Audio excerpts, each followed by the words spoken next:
So today we've got this 2001 Arctic Cat ZL 800. No start, and starter stays engaged. So as you can see, I've already started taking this apart, and I've already figured out why the starter stays engaged. You hit the key and you let off the start position and the starter keeps on going. Well, the starter relay solenoid, which lives I'm Katie from Auburn, Maine, and I get my 12 in a row from the 101 down there. See them two holes? It bolts on right down there under the exhaust. So I took a test light and stuck it on the solenoid, the wire that goes to the starter. And when you let go of the key, power stays on that wire. In other words, it continues to go through the relay solenoid. I also checked to make sure that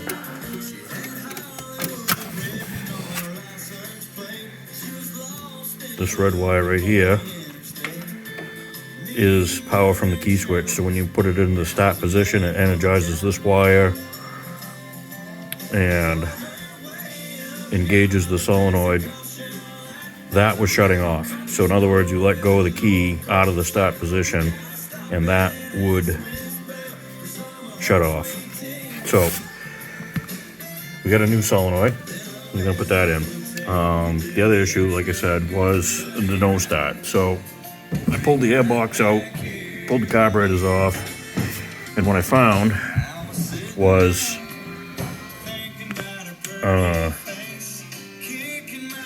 one cylinder was getting gas and the other one, this one here, wasn't. So what we're gonna do shortly is, after I get the reeds cleaned up, put back in, we're gonna install the new solenoid and spin it over just to make sure that the fuel pump is working. So as long as I'm getting gas out of here, but then again, it doesn't mean it's supplying enough gas. It could very well be low pressure, in which case that guy right there is going to be the culprit. So before I put the carburetors and everything back in, which they're going to be in the way, I'm going to check that. So the other complaint was losing power. The machine was not as fast as it once was, so that's why I ended up pulling the reed cages out. And what I found was, well, the first thing I saw was when I pulled the carburetors off. See all that corrosion in there? That's the intake boot.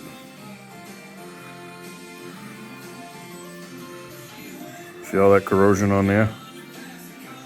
Okay.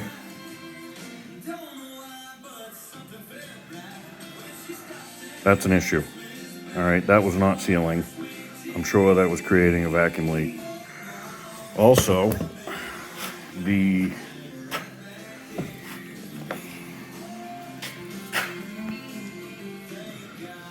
how you can see right through that reed on the end, right there on the left?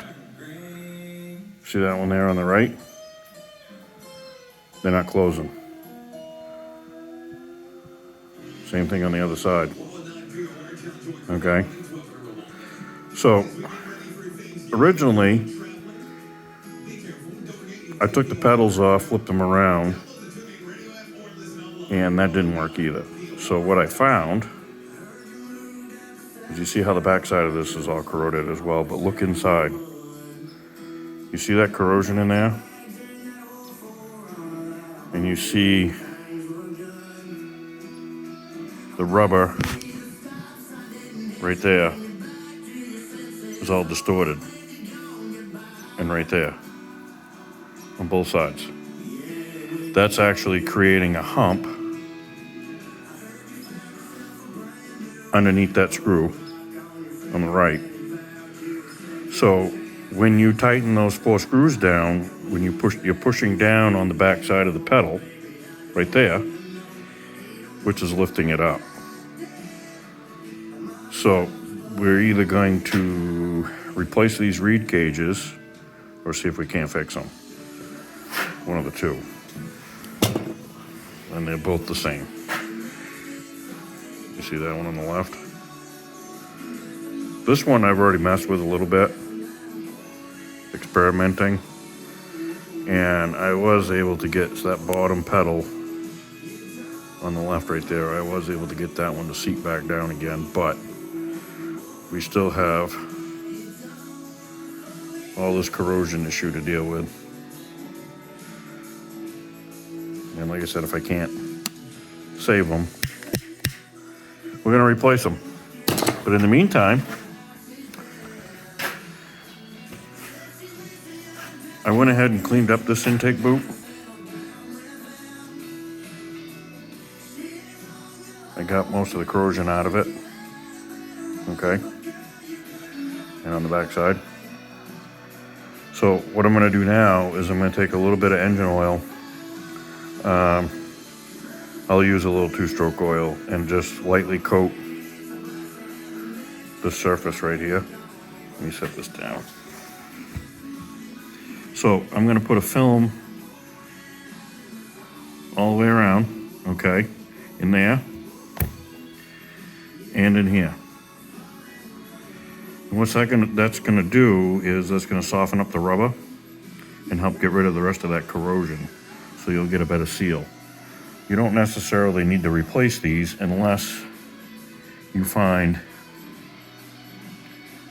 any cracks in and around the outside or on the inside. If it's cracked at all, you got to replace it because that's a leak. That's a vacuum leak. And we've got the carburetors off. This one I've already cleaned. This one I still got to clean. And the inside didn't look that bad, actually. Wasn't that bad. Also,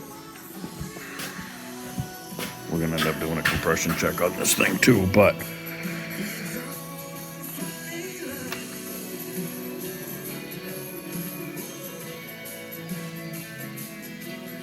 I would have to say it's been a minute since these plugs were changed. See how carboned up they are? So this thing's been running rich. And also, we started pulling the exhaust valve out. If you're unfamiliar with these Arctic Cats, once you pull these 4 bolts out around the outside, cover comes off, but you've got a screw there and one there that holds the power valve in. Okay, so we're going to take those out and clean them because you can see down the bottom there, my fat thumb down in there, you see that it's a little cruddy. And I'm sure that power valve is probably carboned up, covered with oil. The other thing the customer didn't even realize is, I'm sure you can see that, but the upper and lower control arm on this side are both bent. Spring's not supposed to hit. Not only that, if you look at that ski spindle, it's not supposed to be straight up and down. When you look at the one on the other side,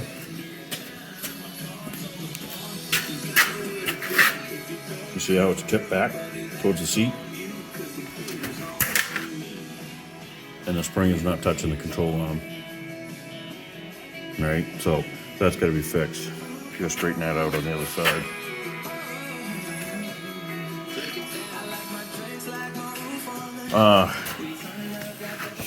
The other thing, the belts, it's right flush with the top of the clutch. So it's probably going to end up needing a new belt by the looks. And center of the clutch right here, that's supposed to be a bearing, and that's supposed to turn so that when the machine is running, that bearing spins. And it's not. It's stuck, which is common. A lot of people overlook that. There is a gas filter on this machine, right there. Surprisingly, it don't appear to be dirty. It doesn't look bad. The other complaint was this thing leaks gas, but only when it's full. So that does not look like it's been leaking. Originally, that's where I thought it was coming from, but we're going to fill the tank up and verify that it would be some sort of staining or something around here. And the gas line is tight. There's no brakes and it's soft. But you should see signs of this fitting right here leaking. So there is a vent on top of the tank, which is right there. That line right there, and it goes around to the top of the tank underneath the handlebars right up here. So we're gonna pull this off so we can get at that vent and just make sure that it's not leaking up there. I did look around for any cracks or anything like that in the gas tank, and I couldn't see any. There's nothing obvious. So I don't think it's the tank itself that's leaking. And I would say that, judging by this red cap right here, this jack shaft hasn't been greased ever. Nobody ever puts these back on. Nobody. So, and if you look right there, that looks like original grease to me, down in there. Now, fortunately, pretty sure that bearing's good. So we're gonna grease that while we're at it. And, excuse me, boy. There is another grease fitting that you can't see, but it's down on the bottom side.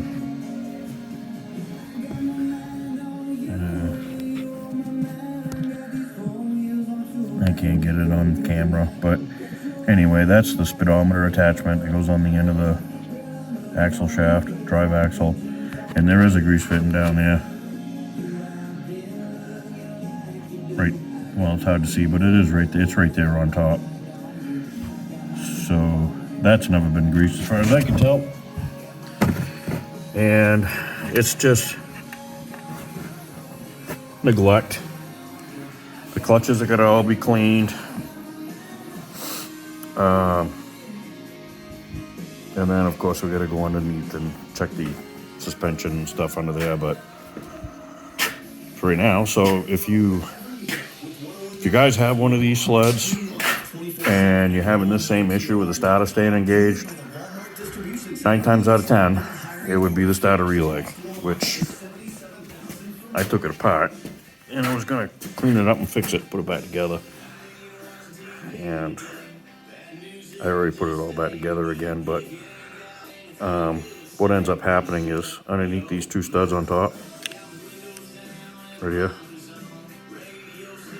there is a copper plate that's got a spring, and the spring is in this rounded area right here, okay? So that when you put 12 volts across these 2 terminals, it energizes that coil right there, and it gets sucked up and touches both terminals to complete the circuit. And what happens is, over time, the bottom side of these 2 studs right here get burnt. And that's what was happening, is they were burnt and pitted so bad that it was sticking. So when you put 12 volts to it, it would stick. So I filed them down. I took it all apart, filed them down, but that's a Band-Aid fix at best. So what I did, so to save you guys a ton of money, don't go to Arctic Cat and buy one of these. okay? I'll give you a little hint. And that is, go to Napa and get yourself one for a Fisher plow. Yep, you heard me. Fisher plow. Same thing. A quarter of the cost. You can go to Napa and buy one of these, which I did this morning, for about 30 bucks. Okay? You go to Arctic Cat and buy one of those, you're gonna spend over 100. And the only difference, and you can change the base if you want to, which really doesn't matter. I did take the base off the other one, which is right here. Okay? So all you do is just bend those tabs out right here, and it comes off the bottom. But you can see the only difference between the two, one's straight, one's angled. So in other words, when I took this relay off the snowmobile, it was like this, okay, because of that angle bracket. So now you can change it if you want, but there's plenty of room in there. Just bolt it back like that. It's a whole lot easier. And the best part is the bolt pattern is the same. So you can use that same base if you want. No problem. So save yourself some money. Don't go to Arctic Cat and spend over $100 for that. Go to Napa. And if you're in an area where you're in a warm climate where there is no plows, they don't sell, your local Napa doesn't sell those, you can order them. They're very, very easy to come by. And that does fit a whole lot of other things. It's not just a Fisher plow. They use that on a lot of stuff. So boats use them. Same thing on a boat. So anyway, when I get my other carburetor clean, my reed cages, like I said, I'm gonna try and fix those, and I'll let you know how I make out with that. I'm not gonna show it because it's just gonna be time consuming. Maybe I'll show you what one looks like when I get it all apart. And I'm gonna go ahead and clean my other intake boot, and I'm gonna get when I get to that point, we'll pick up there.